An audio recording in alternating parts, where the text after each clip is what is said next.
Hello friends, welcome to my channel Karthik Telugu news. Friends, ఇవాళ AP ముఖ్యమంత్రి చంద్రబాబు నాయుడు ఆంధ్రప్రదేశ్ రాష్ట్రానికి మరో గుడ్ న్యూస్ చెప్పారు. ఇక దీని గురించి మరిన్ని విషయాలు ఈ వీడియోలో తెలుసుకుందాం.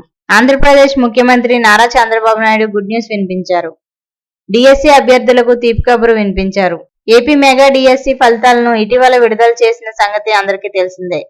ఇక తాజాగా ఈ నెలాఖరు నాటికి డిఎస్సి నియామకాలను పూర్తి చేస్తామని సీఎం చంద్రబాబు వెల్లడించారు. మెగా డిఎస్సి ద్వారా సుమారుగా 16,000కు పైగా ఉపాధ్యాయుల భర్తీని చేపడుతున్నారు. ఈ నియామకాలకు సంబంధించిన డిఎస్సి పరీక్షలను జూన్ నుంచి జూలై వరకు నిర్వహించగా డిఎస్సి ఫలితాలను ఇటీవలే ప్రకటించారు.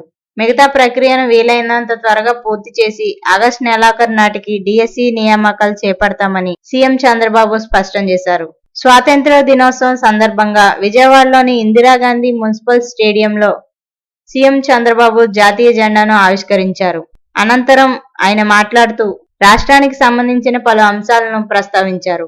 2014-2019 మధ్య కాలంలో దేశంలోనే టాప్ 3 రాష్ట్రాల్లో ఏపీని నిలిపామని చంద్రబాబు వెల్లడించారు. 2019లో వచ్చిన వైసీపీ ప్రభుత్వం రాష్ట్రాన్ని దెబ్బతీసిందని ఆరోపించారు.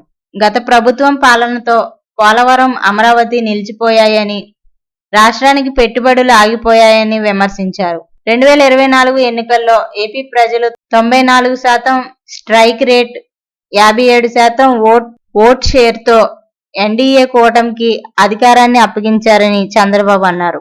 ప్రజల నమ్మకాన్ని నిలబెట్టేలా పనిచేస్తున్నామన్నారు. ఎన్టీఆర్ భరోసా సామాజిక భద్రతా పింఛన్ల పథకం కింద రాష్ట్రంలోని 64 లక్షల మందికి పింఛన్లు అందిస్తున్నామని వివరించారు. విద్యార్థులను బడికి పంపే తల్లులకు తల్లికి వందనం పథకం అమలు చేస్తున్నామన్నారు. రాష్ట్రంలోని 47 లక్షల మంది రైతులకు అన్నదాత సుఖీభవ పథకం అమలు చేస్తున్నామని వివరించారు. దీపం 2 పథకం కింద మహిళలకు ఏటా ఉచితంగా 3 గ్యాస్ సిలిండర్లు అందిస్తున్నామన్నారు. ఇక నేటి నుంచి ఉచిత బస్సు ప్రయాణ సౌకర్యం అందుబాటులోకి తీసుకొచ్చినట్లు చంద్రబాబు వెల్లడించారు. ఎన్నికల్లో గెలిచి అధికారంలోకి రాగా మెగా డిఎస్సి పైనే తొలి సంతకం చేస్తామని చంద్రబాబు వెల్లడించారు. ఈ నెలాఖరు కల్లా నియామకాలు పూర్తి చేస్తామని ప్రకటించారు.